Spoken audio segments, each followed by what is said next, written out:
Those who cannot change their minds cannot change anything. This is Success with Srini. Today on the podcast, we are talking about optimism, something that I have done numerous podcasts about. The benefits, the need, the outcomes of becoming a positive individual, things that you have to do to become positive in life, all that stuff I covered.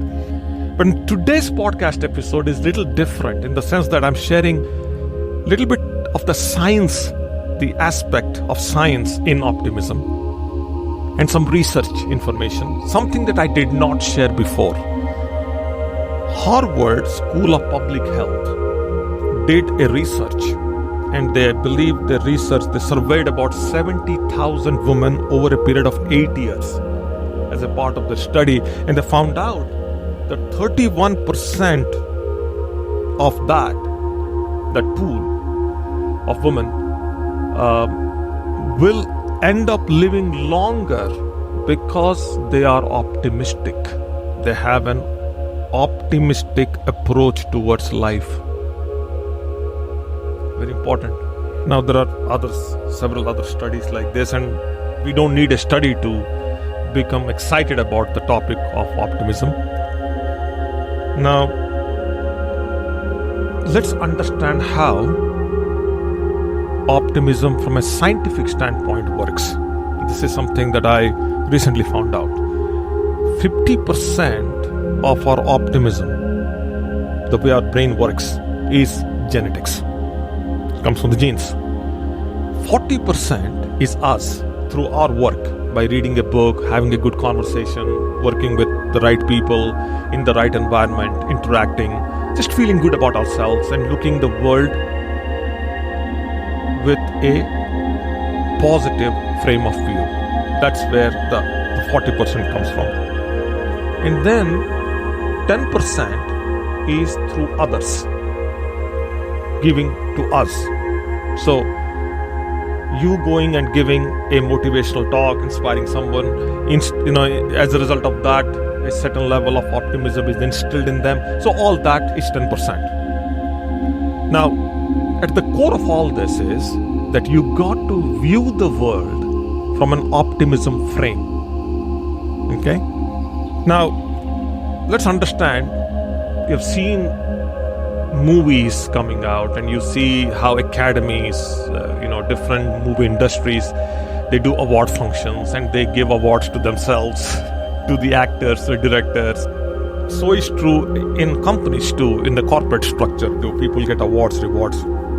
We don't have those in our families, honestly, but family in itself as an entity should have some rewards to it. We do that in bits and pieces. We celebrate birthdays, we celebrate anniversaries, things like that. But then there is no structured way of recognizing someone other than it's a huge milestone and you're inviting like hundreds of people, something like that. What is now proven is when you give praise, and I talked about praise also nearly 10 days ago. I was quoting the book How to Have Confidence and Power in Dealing with People by Les Giblin, and Les Giblin talks about how praise is proven, how to do a miracle every day, and as a part of that, he says give praise to people, and praise is something that anybody can give anyone. So say thank you, say appreciate someone by simple words. He talks about that, and I did the podcast, I believe that was on the 1st of May.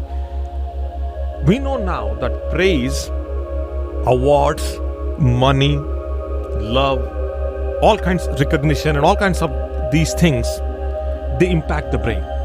So they impact two parts of the brain. The first is the amygdala area of the brain, and also there is a part of the brain which is known as RACC, which means rostral anterior cingulated cortex. When people listen to praise or get awards or get recognition, the amygdala area and the RACC area of the brain get stimulated, and as a result of that, they go do more creative things. So it's just not about the academy giving awards to people or movie industries giving awards to themselves. But by doing that, the creative people are now even more motivated to go. So it raises the optimism levels. Interesting. And there is also independent data now that awards and money, recognition, praise and all raises the dopamine levels of the cortex. So we all need to be praised to be performing at a higher levels. It's amazing. And praise also clearly instills optimism. At any point in time, if somebody looks at you, somebody meets you, you need to come across as if you're optimistic. You cannot be coming across down, low, with your own emotions pulling you down and you saying things to them to pull them down. Love to be with people who always pull me up with them or push me higher than them, always. And it's amazing. So for that to happen, you have to operate from an optimism frame. Right? You have to see the world as if the world is a beautiful place, great things are happening.